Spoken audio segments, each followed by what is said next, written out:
Pagbabalik ni Vice Ganda sa It's Showtime, bagsak at di makausad ang views online. Yan ang pag-uusapan natin ngayong araw po ng Biyernes, December 20 para po sa kanilang highest views kahapon. Pero bago yan mga kaparokya ay humiling ako na pakisubscribe ang aking YouTube channel. Pakiclick ang bell icon para una kayong ma-notify sa mga bagong video na ilalabas ko. At pakidami nyo na din na i-follow ang aking Facebook page na Mega TV at ang aking TikTok account na Kaparokya TV. Maraming salamat! So mga kaparokya, last Saturday nga ay bumalik na si Vice Ganda sa noontime show nito na It's Showtime. Matatandaan na nitong nagdaang linggo or last week ay medyo matagal pong nawala ang unkabogable star sa noontime show ng ABS-CBN na It's Showtime. Pero sa pagbabalik nito last Saturday ay nakakuha lamang ito ng 72,000 highest views. Para po yan sa kanilang main YouTube channel under ABS-CBN It's Showtime.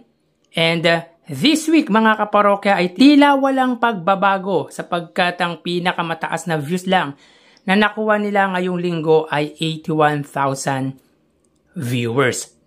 So, ipapakita ko po sa inyo ang highest viewership na nakuha ng dalawang noontime show this week.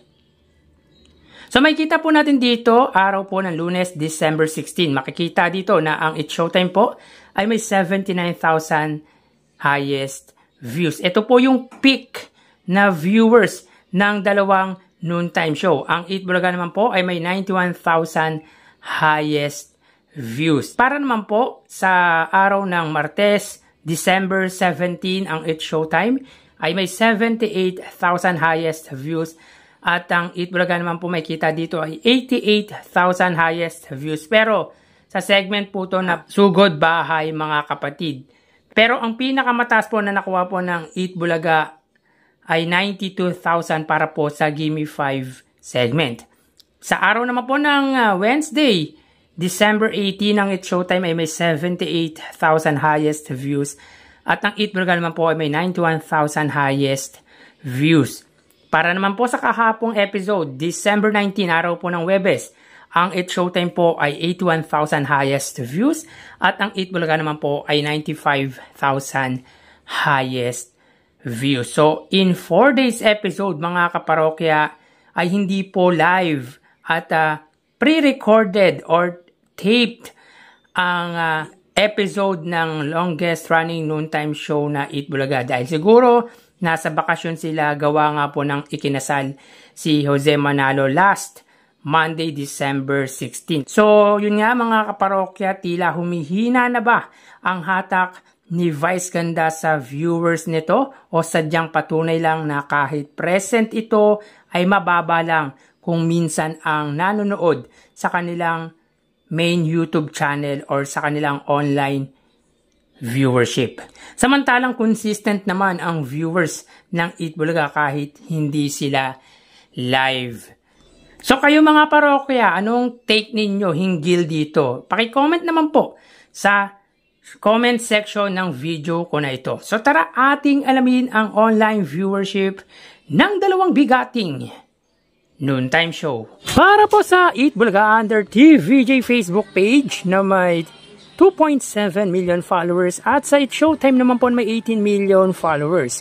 So as of 12:49 PM, ang It's Showtime po ay may kasalukuyang segment na And the Breadwinner Is at ang kasalukuyang celebrity guest contestant po nila ay si Glyza De Castro. Samantalang ang Eat Bulaga naman po sila po ay may kasalukuyang segment na Sugod Bahay mga kapatid. So sa kasalukuyan po mga parokya, hindi pa po nagpa-pop up ang views ng dalawang noontime show. So yan po mga parokya para po sa Eat Bulaga. Sila po ay may 3,100 viewers samantalang hindi pa po nagpa-pop up ang views ng sa It's Showtime. So wait lang po tayo ng konting sandali mga kaparokya. So para po sa It's Showtime, sila po ay may 4,300 viewers. So mga parokya, as of this moment po ay hindi pa rin po live ang episode ng Eat Bulaga. Samantalang live naman po ang sa It's Showtime. So again, as of 12:50 PM ang It's Showtime po ay may 4,300 viewers at ang Eat Bulaga naman po ay may 3,100 live viewers. So equivalent po niyan mga kaparokya, sa It's Showtime ay 4,000 at sa Eat Bulaga naman po ay 3,000. So punta naman po tayo sa TV Network YouTube channel ng dalawang noontime show para po sa It's Showtime. Under po yan sa main YouTube channel ng Kapuso na GMA Network na may 37.3 million at sa main YouTube channel naman po ng TV5 under TV5 Philippines na may 2.17 million subscribers. So as of 12:51 PM ang It's Showtime under GMA Network, sila po ay may 12,000 or 13,000 viewers. Ang Eat Bulaga under TV5 naman po ay may 16,000 viewers. So again, as of 12:51 PM ang It's Showtime under GMA Network ay may 13,000 viewers at ang Eat Bulaga naman po mga kaparokya, sila po ay may 17,000 live viewers. Under po yan sa main YouTube channel ng TV5. Mapunta naman po tayo sa main YouTube channel ng dalawang noontime show para po sa It's Showtime under ABS-CBN It's Showtime na may kasalukuyang subscribers na 2.47 million. Para po sa Eat Bulaga under Eat Bulaga TVJ YouTube channel na may 1.19 million subscribers. So as of 12:52 PM ang It's Showtime, sila po ay may 58,000 viewers. Ang Eat Bulaga naman po mga kaparokya, sila po ay may 81,000 live viewers. So again, as of 12:53 PM, ang It's Showtime po, sila ay may 58,000 viewers at ang Eat Bulaga naman po ay may 81,000 live viewers. So ang segment po ulit ng It's Showtime ay ang And the Breadwinner Is at ang kasalukuyang celebrity guest contestant po nila ay si Miss Glyza De Castro. Samantalang ang Eat Bulaga naman po ay Sugod Bahay mga kapatid. So bali ang total na nakuha po ng dalawang noontime show ay, mga kaparokya, bago natin ibigay ang total views na nakuha po ng dalawang noontime show, ay humiling ako na pakisubscribe po ang aking YouTube channel. Pakiclick ang bell icon para una kayo ma-notify sa mga bagong video na ilalabas ko. At pakidami nyo na din na i-follow ang aking Facebook page na Mega TV at ang aking TikTok account na Kaparokya TV. Maraming salamat! So bali ang total na nakuha po ng It's Showtime ay 75,000.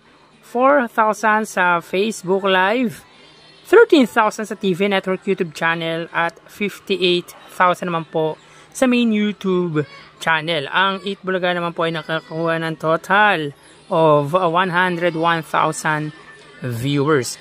3,000 sa Facebook Live, 17,000 sa TV Network YouTube channel at 81,000 naman po sa main YouTube channel. So again mga kaparokya, ang It's Showtime ay may 75,000 viewers at ang Eat Bulaga naman po ay may 101,000 live viewers.